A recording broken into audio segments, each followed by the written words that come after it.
The news today is pretty big. The news today follows a letter that the County of Westchester received on April 23rd, 2014.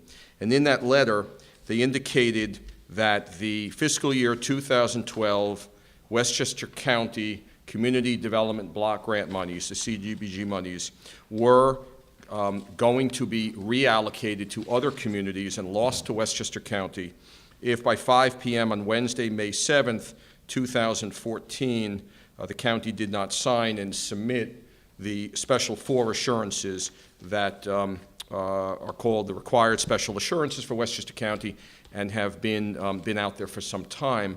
And the lack of signing those led to the loss of the 2011 fiscal year 2011 CDBG monies, and then put at risk these. We, at that point, I, as chairman, on behalf of the legislature, following the April 23rd letter, sent a letter on April 24th, 2014, to Mr. Johnson at Housing and Urban Development, and asked him to, as head of the legislature, for a meeting and intense discussions, the exploration of a legal and leadership role that the legislature can play on behalf of the people of Westchester County to try to achieve a solution to this vexing and underlying analysis of impediment and settlement situation, and the 2009 settlement living up to the terms within the 4 corners of that document, and furthermore, asking for an extension of the May 7th deadline. At the time, I asked to allow for a time frame, to allow for a good faith effort to come to a solution to this problem. And no matter what side of the issue one might be on, there's no question that the 2009 settlement is the law. It's been embodied by this legislature, and in fact, we need to bring conclusion to that.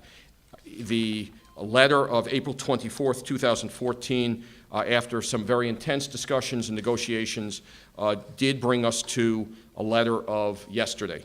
And in that letter of yesterday, HUD, the United States Department of Housing and Urban Development, wrote back to me as chair and said, in your capacity as chair of the County Board of Legislators, you've requested for a delay in reallocation.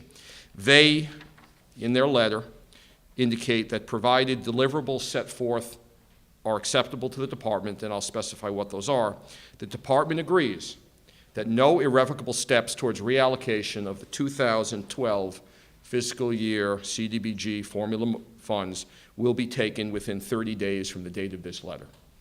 The letter was dated the 8th. We have a further modification that we're waiting for in writing, and are hopeful that the actual date will be set for June 9, since there is a weekend between, and June 9 would then be the day. Furthermore, they are sending us this in recognition of, with the deliverables, and we will provide a copy for everybody so you can see what they are.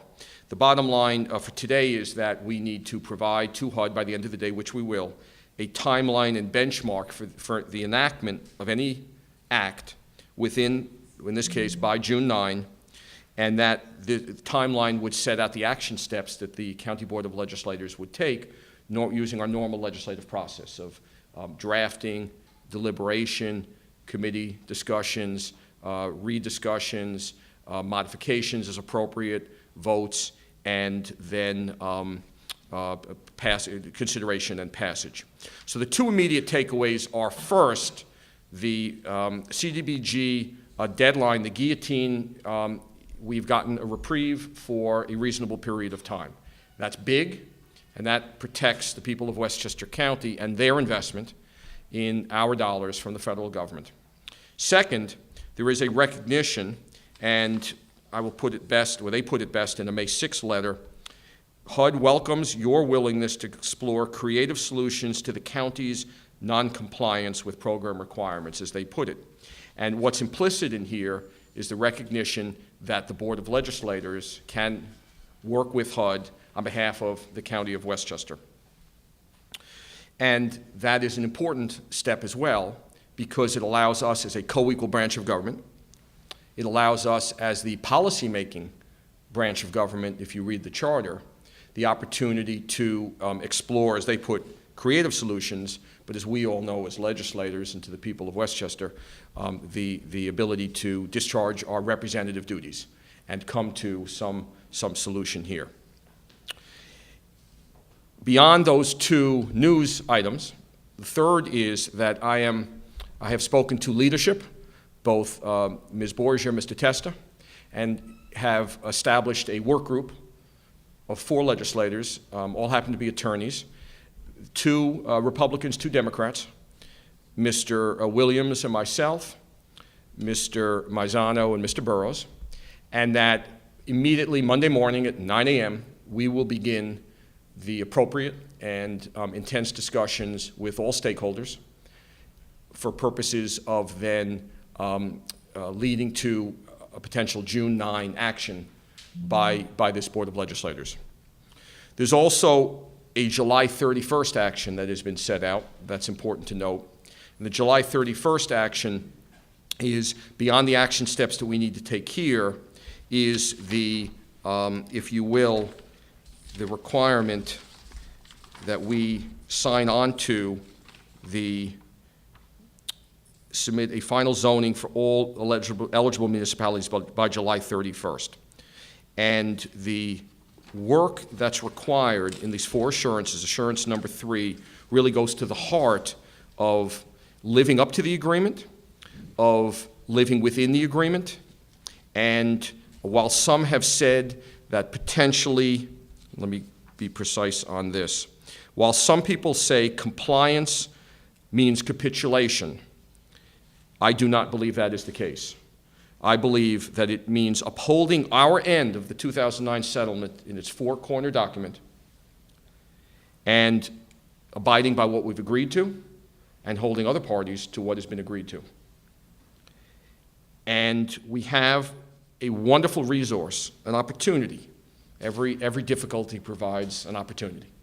The opportunity here is to work with, discuss, rely upon, and ultimately, hopefully, memorialize the good work, the substantive work that the monitor, Jim Johnson, is doing in his role as the monitor under this settlement, an individual chosen by the federal government and the county way back.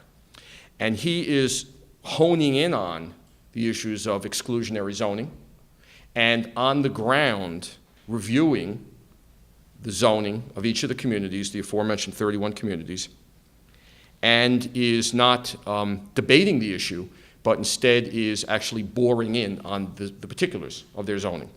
Furthermore, he is working with these entities, as been demonstrated thus far, and showing all signs of continued productive discussions and deliberations, work with the local communities, who, after all, it is their zoning, to make any appropriate, reasonable, necessary modifications as applicable. He is going to be someone that the group of 4 is going to talk to next week, and through extension, the full legislature. And we are very excited about working with him, and we'll be interfacing very closely with him in his analysis and relying upon and giving us the opportunity, as I indicated, to then ultimately memorialize his work, which would then, in a building fashion, allow us to hit the June 9 discussion for any act, and then the July 31st, 2014 memorialization, that we, in fact, could then sign the special assurances, and, in fact, at that point, would then be in compliance. Now, what's at stake? What's at stake here is pretty clear in the short run. What's at stake is CDBG money. It's very important, $5.2 million. We lost our $7 million of 2011 fiscal year community development block grant monies. That's our money. We send it to Washington. We deserve it. We want it back, both on history and tradition and on the ground necessity. Yorktown, for example, the seniors met with John Testa and me recently, and they said we want to put in some modifications to our senior center in town. It's an eligible CDBG process. Do you have our money? Can we get our money? I dare say I've had conversations with almost every legislator here about CDBG monies, because that's something that the communities rely on. and there's been a lot of discussion with the municipal officials and the like. What's also at stake are future CDBG monies, right? Because this is fiscal year 2012. It's not to say there won't be a fiscal year 2013, fiscal year 2014, and beyond. So there is a necessity of securing, both in the short term and the long term, our monies. What's also at stake, separate and apart from the CDBG monies, is the issue of the 2009 settlement, and that is the law of Westchester County. We recognize it. The legislature passed it. The four of us who are on the leadership team were all around during those deliberations and are recognizing that Westchester County lives up to its obligations. Westchester County looks forward to working with all stakeholders and parties to also live up to all obligations and to deal with the four corners of the 2009 settlement. We are building housing. County executive is actively and continually in pursuit of that with our support, the bonding that we put aside and the work that takes place day to day. And to Mr. Astorino, continue good work in keeping us on the path to building the 750 units. Source of income legislation, that needed to have been promoted. That would had some healthy discussion, if you will, and ultimately did end up in legislation and enactment, and so that portion, check. The third part is this analysis of impediments, the AI. And the analysis of impediments is what this is about, and the four assurances therein, and the monitor's good work to let us to do that. Let me be very clear, separate and apart from CDBG is the requirement to live up to that 2009 settlement. Absent that compliance, not capitulation, but compliance, is the fact that we are potentially in difficulty with the federal government through the courts. We have potential fines, penalties, loss of other sources of federal monies. There was an issue a few years ago with emergency monies, stormwater monies, and after some storms. That was at risk potentially, and we were looking for creative and solutions to that. And so when we had first monetized in 2009, just a recollection, we were using the number as much as $540 million of potential loss at that time of fines, damages, loss of, on a current basis, a present value basis of future value money. And so there's quite a bit at stake beyond the battle of the 2012 CDBG monies. I want to thank, in this very, very preliminary time, but publicly important to thank, Holly Light, our HUD regional administrator, for her intense discussions and her good faith deliberations thus far. Secondly, I want to thank the monitor, Jim Johnson, very much for his efforts and continued efforts on behalf of a resolution that is fair and equitable for all parties. I want to thank Congress members Elliot Engel, Nita Lowey, Senators Kirsten Gillibrand, and all their staffs for their assistance in this area. And I want to thank all my colleagues here. We are having an adult, healthy conversation. And as I've said earlier, no legislator is required to check their ideals or their party registration. Every legislator has the right, nay, the obligation, the duty, to represent their districts as they think appropriate and necessary. And that discussion that's going on, Legislator Williams, Legislator Smith, and Drew Claxton in the community, as evidenced in some periodicals recently, is healthy, is necessary, because it's going to take all 963,000 Westchester residents through their representatives to live up to the terms and to live within the document and to move forward. And so we are very, very hopeful that, in fact, that will happen. I also want to say that I'm hopeful that the county executive will view this development as a tremendous opportunity that I believe it is, and work with the board and other county departments to help us complete any and all of the final tasks in the settlement. And there's no question that there is some good faith agreements and disagreements that have been put out there.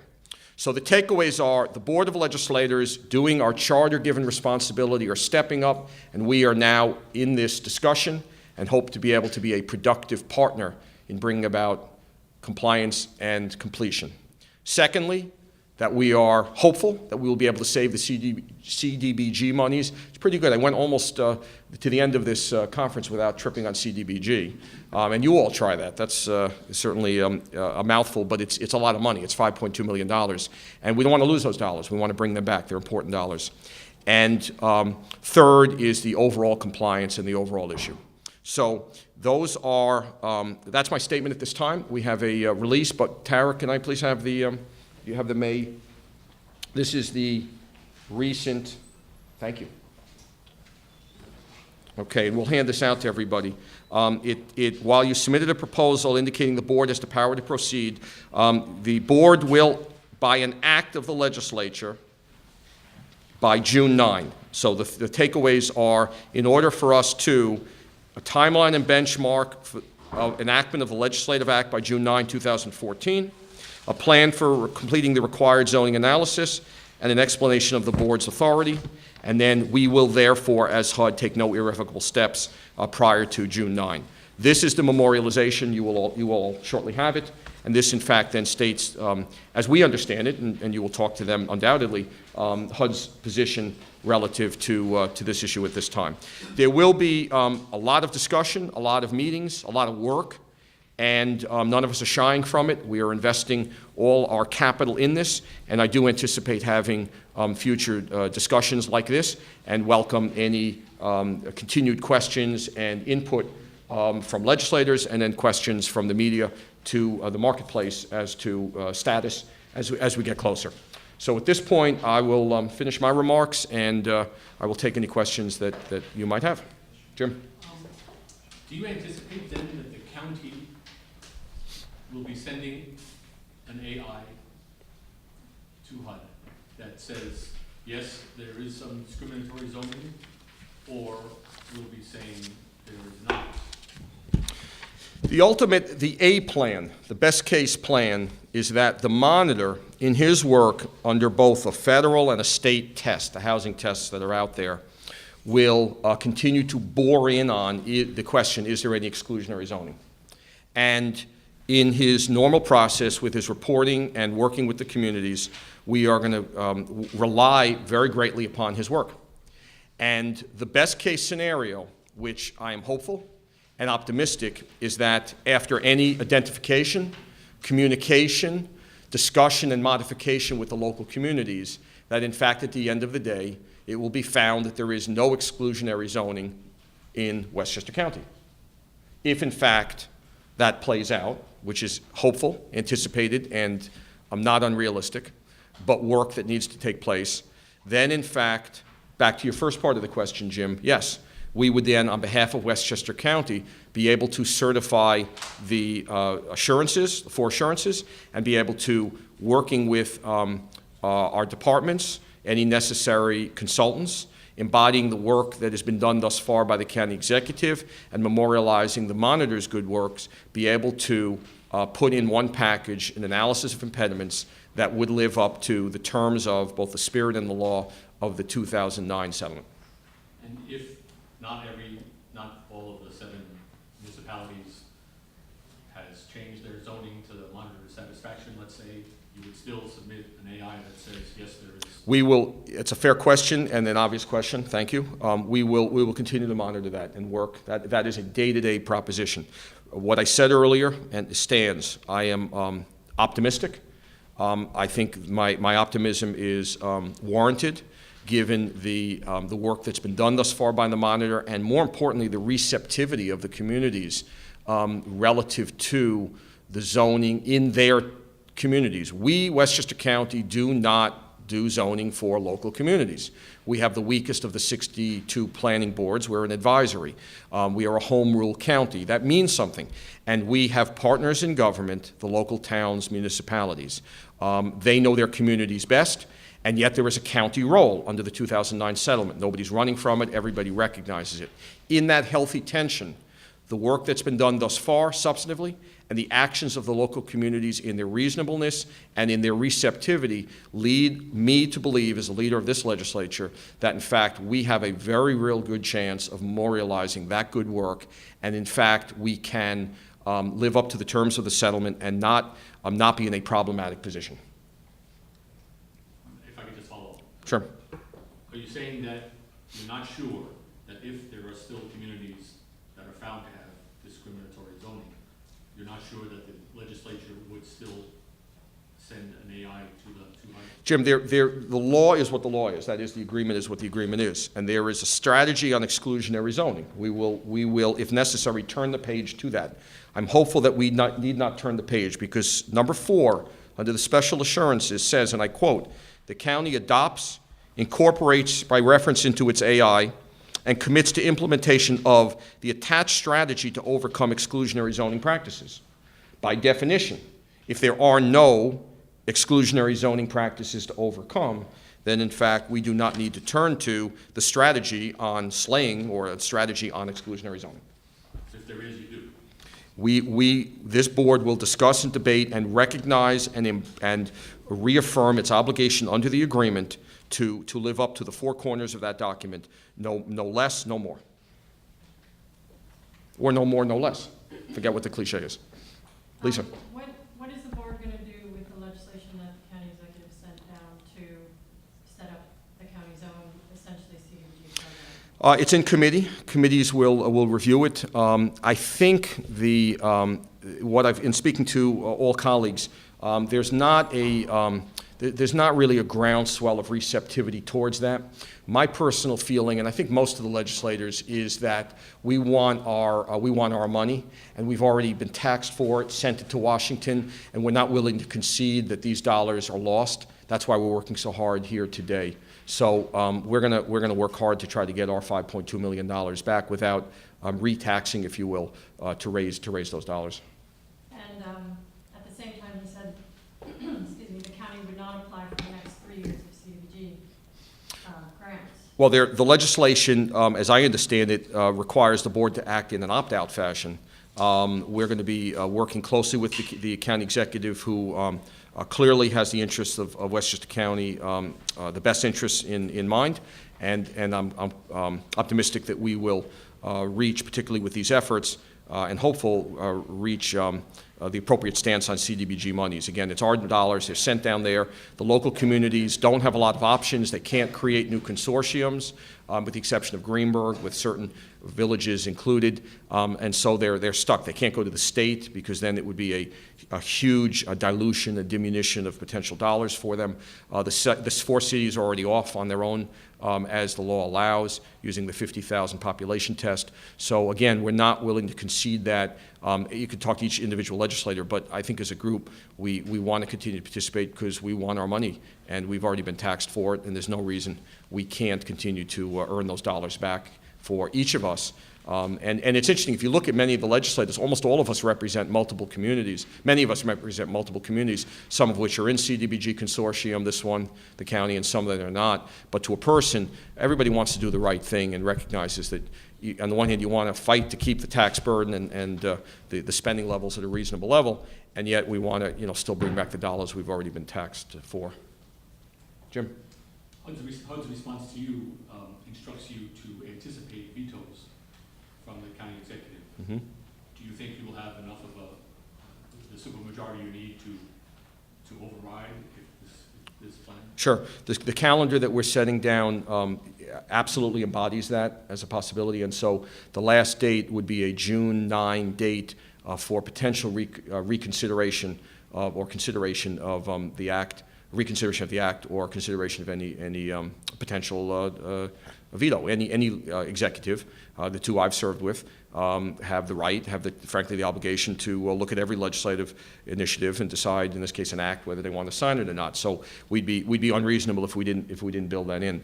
It's premature at this moment to speculate, because Mr. Astorino, I'll just speak for him, he can't speculate because he hasn't seen what the legislation is. None of us have. We haven't drafted it. So it would be far too speculative to include that. We'll deal with it as we go forward. We are in continued communication with Mr. Astorino and his good representatives. We'll continue to do so. We're trying to bridge the gap in the community. I'm not unmindful of the fact that there's a good faith disagreement on this. This 2000 settlement has been a very contentious settlement to a very contentious issue. I mean, we're all adults about it. Let's just put it out there. And what we're saying, however, is that we think there's a middle ground that allows for us to to be able to reach some accommodation here. All right, thank you all very much for coming.